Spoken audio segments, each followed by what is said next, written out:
So now we're going to create an alcohol background, but we're going to stamp and die cut the pieces.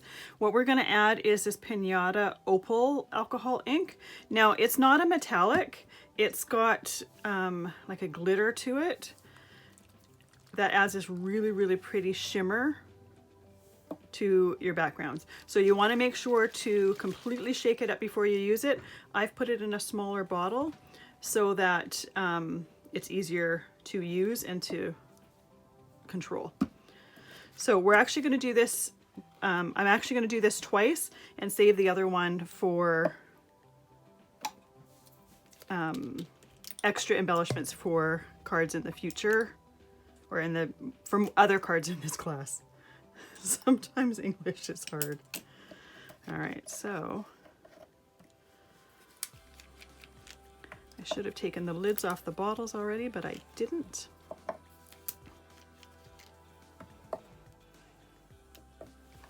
All right, so our background is basically the same as the first one.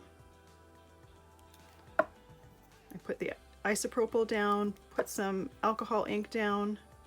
Now before I'm putting more isopropyl on top of that, I'm just going to add a little bit of this opal. It's already settled a little bit, so you want to make sure to shake it every time you lift it up. I'm not sure if you can see on the camera the pretty shimmer that adds. And then let's add some more of the isopropyl. Now because we are cutting these out, really I'm just trying for an all over background to stamp and cut butterflies.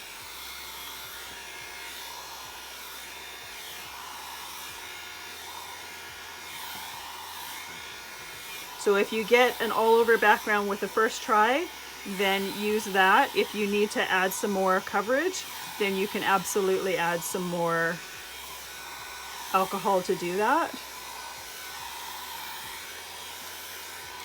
I think this is still wet.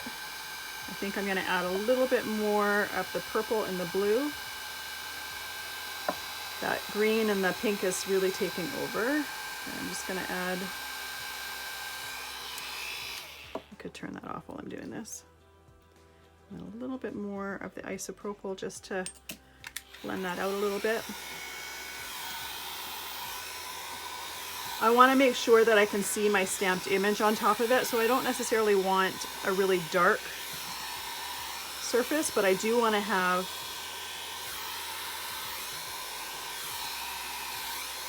sections that you can see are pink, sections that you can see are purple.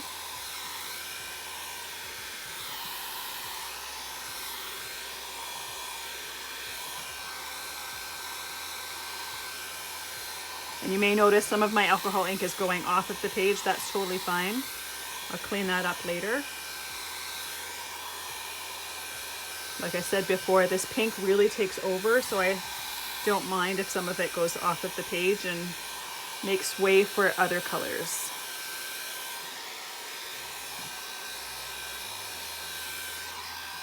So it's still fairly wet, but I don't feel the need to be pushing the alcohol ink around anymore. I'm just going to close these up and let it dry a little bit on its own.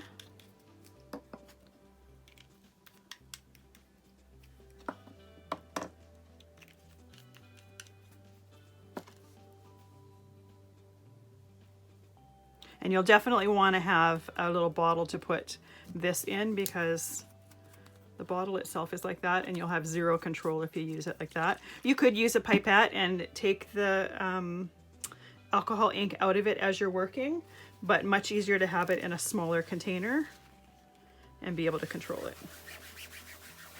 All right, I'm going to wait a few minutes for this to completely dry and I'll be back. All right, so my inks are completely dry and I'm going to stamp butterflies over them. So this happens to be a stamp set that has a matching die set to cut them out. You could use other butterflies and then just hand cut them.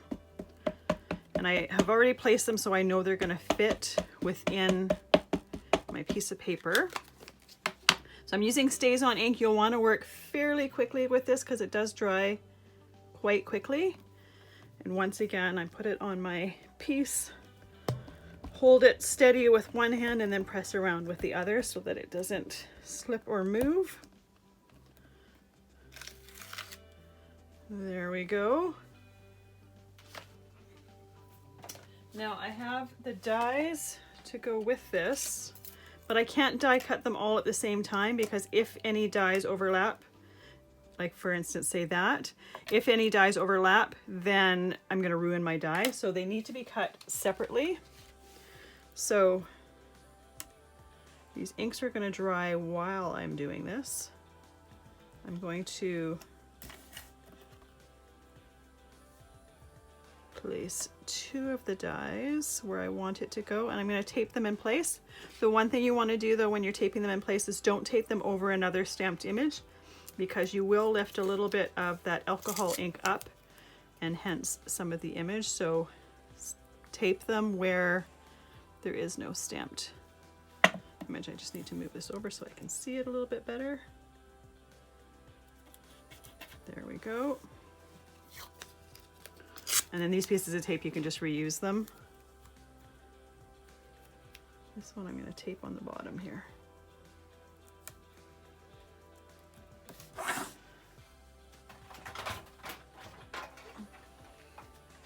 And that stays on might not be totally dry yet. So you may get a little bit of transfer on your cutting plates on your machine. It'll just clean up with isopropyl alcohol or permanent ink cleaner. Yeah, I got a little bit on there. So better to wait until it's completely dry before die cutting it. I tend to get impatient sometimes, which is not the best thing.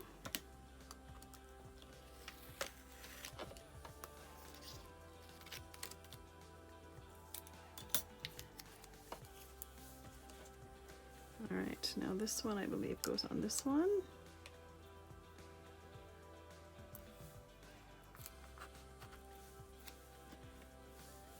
And this one on this one.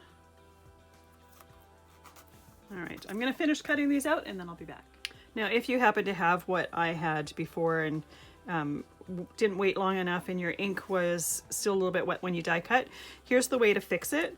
So these die cuts die cut right around the edges of the stamp. So this one here is one that lost some of the detail. So what I did was just re-ink that one stamp, and then I'm just going to put my die cut right over there just to stamp that detail back in place. And there we go. Now it's a lot darker again and you've got more detail to it. I'm going to do it for one more. In all honesty, better to be patient and wait till the ink is dry before die cutting.